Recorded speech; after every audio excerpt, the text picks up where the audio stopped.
Bismillahirrahmanirrahim. The Lord is my light and my salvation, whom shall I fear? And yea, though I walk through the valley of the shadow of death, I will fear no evil, for you art with me. Thy rod and thy staff, they comfort me. You prepare a table before me in the presence of my enemies. You anoint my head with oil, my cup overflows. Surely, goodness and mercy shall follow me all the days of my life, and I will dwell in the house of the Lord forever and ever. Amen. Assalamu alaikum. Welcome to Johnny's Bite. It's the 1st of February, 2022, the month of love, and we'll celebrate it here in grand style because love is beautiful, and we do it every single year.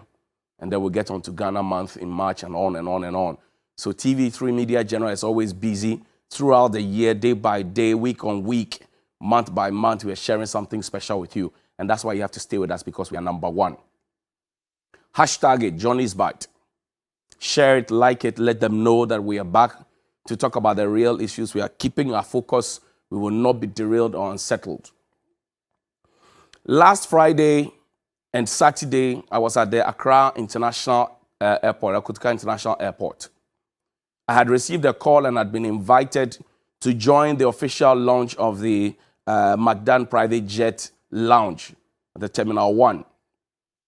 I've seen photos and a few videos of me and a few of my colleagues, because I was there with Winston Amoa, Kojo Yankson, Nathaniel Atto, Alexis Bill, Roger Quarte, a couple of us. But for good reason, well, I've been singled out. That's fine. And people are saying, well, interest. I said, okay, that's okay. But yesterday I saw also a letter suggesting, and I'll spend just a little time on this one, suggesting that, well, McDan may have done something wrong and that the Ghana Airport Company Limited had written a letter, blah, blah, blah, blah, blah. So this is akin to a landlord who has a tenant who wants to host a party. The landlord says, I will not agree to the party. I don't live in the house with them. The party goes on regardless. The landlord sits at the gate and allows the party guests to get in. The party is done, that the landlord starts complaining to everybody in the community that the party should not have happened. If you're a regulator, and I just said it yesterday, by all means, if McDan is wrong, hold him accountable, because I believe in that. So naturally, we should have been stopped at the gate, because the airport is a security installation. We were not stopped. We came to Terminal 1. The security were there. No national security was there. I saw military police there. I saw proper police there. But you see, I have both NDC and MPP friends. And I will not adopt anybody's enemies because they are your enemy or because you don't agree with them. I'm too smart for that. I have both NDC and MPP friends. And you see, even for those one district, one factories that are made, and you have old companies that are refurbished, a little support is given to them, and then they can employ a few people, you ask us to applaud that. This is 100% Ghanaian owned, creating jobs, and that's my focus. That's my interest. Jobs that will be created, number one. The foreign direct investments, number two. And all the other things that will add on to it. That, for me, is the focus. Whether somebody was right, somebody was wrong, I don't care. And if you're an enforcer of the law, and you decide rather to be a crybaby in public writing letters, and you are not taking action, that's none of my spiritual business. So yes, I have an interest. My interest is that I speak about NAPCO young people not being employed. If somebody is going to create employment for 400 people, and NAPCO guys who were promised permanency are going to get some to do, I will support that person, because that is my first interest. Because if they don't have jobs to do, they may be used by dangerous people, idle hands. The devil will use them. I don't want that. So for me, this is all I will say. And if the plane comes again, I will ride in it again. Because when I got the call, they were excited about the work I do, and they decided that of all the over 30 million people in Ghana, I should be one of the few 15 or so that went on that trip. So I'm happy about it. End of story. Now, there's a lot of conversation about Ayawaso West Legon and the by-election. We know what happened there. And if you pull the visuals, I'm sure we can refresh our memories of what happened at our Ayawaso West Legon. There was a tough by-election between Ma Lydia, she's called Lydia Lassan, and John Dumelo, who's an actor, a farmer, and an entrepreneur. This had happened because, and that's Honorable Sam George, MP for Dingo Pram Pram, who was slapped. And then the report said He was whoever slapped him was provoked. But you see, when this happened with all the shootings and people being maimed and all of that 3 years on, the 8 people who have to be compensated have not been compensated. They are still hoping and believing that something will happen. And you see, until we begin to talk about these things, it will engender and embolden others to go ahead and do a similar thing. You slap a member of parliament, people are shot. I mean, it's like a movie. It's happening. It's like a movie. It's like a movie. It's happening. And the whole thing is that having grown up in a barracks, you would usually have a senior man controlling affairs. It looked like on that occasion, there was no control. Everybody was doing what they wanted. And this happened in Ghana. 3 years on, the pain is still there. And then we hurriedly passed a law, Act 999. People that are for me. Act 999. The vigilantism law. Beautiful law. Very, very beautiful law. We put it up there nicely. But when we finish the law, the question that comes to mind is, no, not this one. The Act 999. Vigilantism and other related offenses Act. So we pulled this law up. And we decided that as a country, we're going to have a situation where we will have a certain regulation and legislation that will stop these things. So Act 999, we said application, disbandment of vigilante groups, prohibition of vigilante groups and activities, aiding and abetting of the groups, funding of vigilante groups, prohibition of vigilantism in political party activity, blah, blah, blah, blah, blah, miscellaneous interpretation. We did all of that. We have written all this beautiful law. It was enacted in 2019. It got presidential accent. There's something in the law that I want to show you this morning about a certain legislative instrument, LI as the lawyers call it, that must be put up to allow for this law to be properly fleshened so that the law can be applied. But in its present form and without the LI, it will be hampered in its implementation. So it's the same thing with the Narcotics Commission Act that we are part of, that you are permitted a certain regime for growing narcotics, weed, and all of that for industrial and medicinal purposes. But it's difficult to implement if, the legislative instrument that will determine the licensing regime is not passed. So the LI is supposed to give flesh to the mother provisions. So minus the LI, it's difficult to determine what constitutes political party activities, for instance. That is what it is. Now, the regulations, 10, miscellaneous provisions, regulations. It says the minister may, within 12 months after the coming into force of this act, by legislative instrument, make regulations which are necessary to give effect to this act. Now, who is this minister we are talking about? Read this. It says minister means the minister responsible for justice. That is our Attorney General. Honorable Godfrey Dami, good morning to you. We passed this law in 2019 after we saw the mess at Ayawa's West Legon. And you see, what's interesting is that this law also has a portion on vigilantism and langardism. But the interesting thing is that we're told that all these groups, as soon as the law comes into force in 2019, all these groups, the Hawks, Invisible Forces, Delta Force, Azoka Boys, Bamba Boys, Kandahar Boys, Boga Bulldogs, 66 Bench, Al Jazeera, Al Qaeda, Aluta Boys, Asamankese Forces, Bafira, Bukirisang, Burma Camp, the Crocodiles, Eastern Members, Bewa Youth, Lions, NATO Forces, Pentagon, Rasta Boys, CC Group, Taliban Boys, the Dragons, the Rock, Tohazi. All these groups will be disbanded. These are the groups. Can the Minister for Justice, Honorable Godfrey Dami, who was Deputy Attorney General at the time, now he's the boss in charge, our Interior Minister, Honorable Ambrose Derry, who was still our Interior Minister in the past, our Defense Minister, Honorable Dominic Nitiwu, who was our Defense Minister then and still now, our National Security Minister, the Honorable Albert Kandapa, who was and still is, and all the other people who work within that space, can they honestly and boldly tell Ghanaians that these groups have been disbanded and that what we saw at Ayawaso West Wogon 3 years ago, we would not see them again? Can they honestly say that? It also became clear that people are holding guns, lots and lots of guns. Can they boldly say that these guns have been taken away from the people?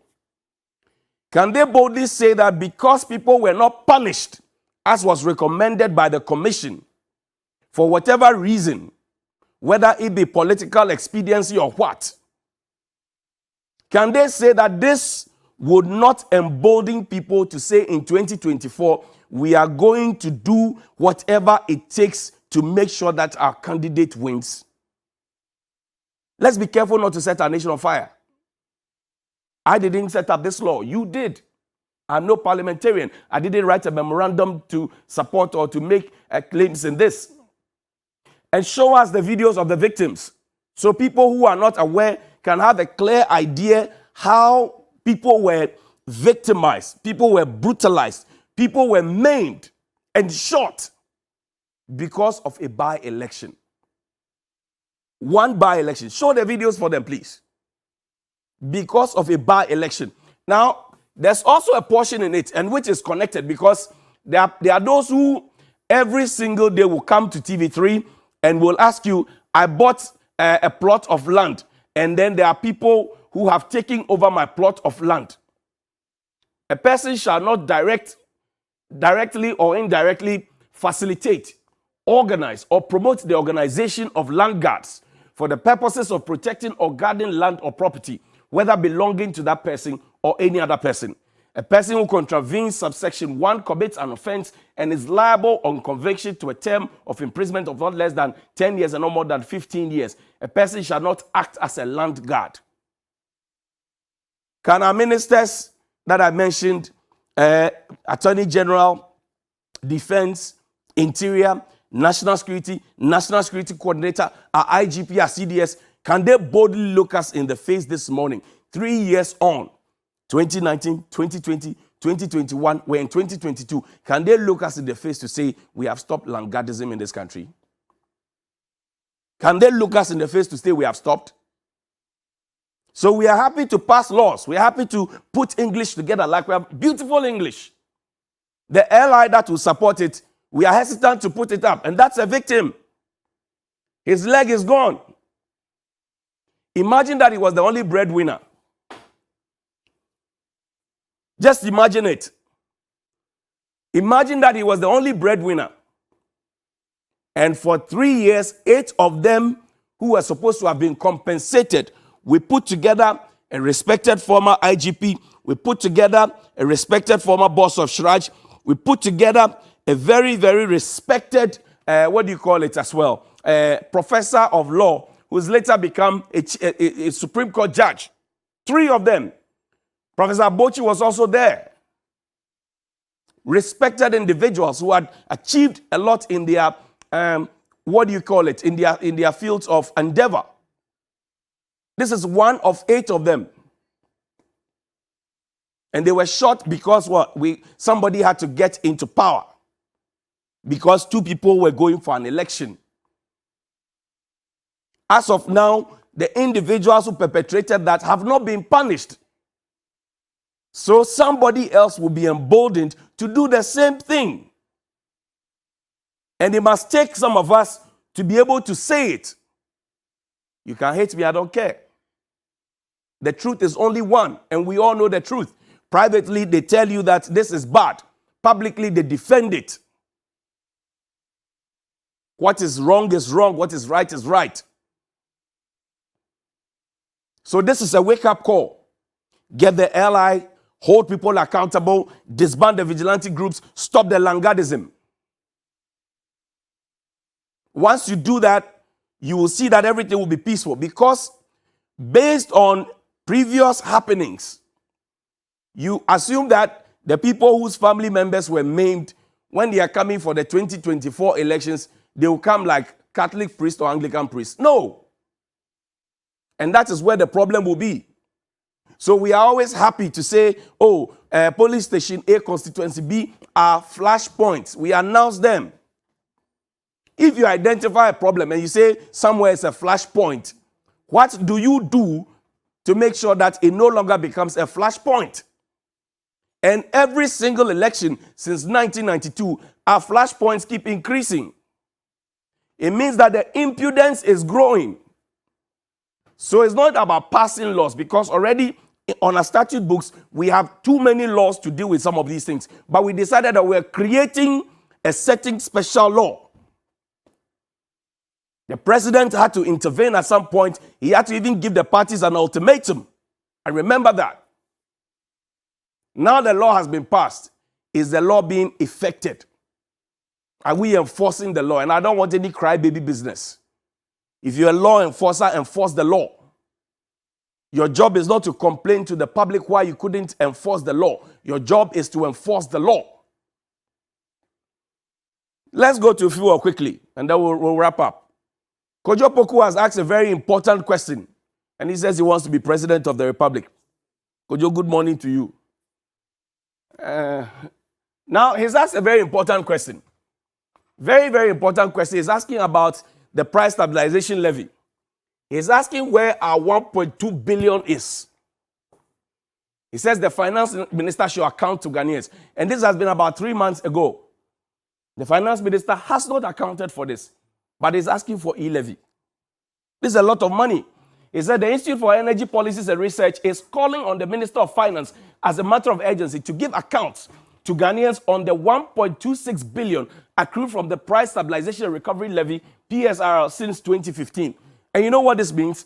It means that, sorry, like I explained, when global prices are up, whatever we have accrued from this Price Stabilization and Recovery Levy is used to cushion us.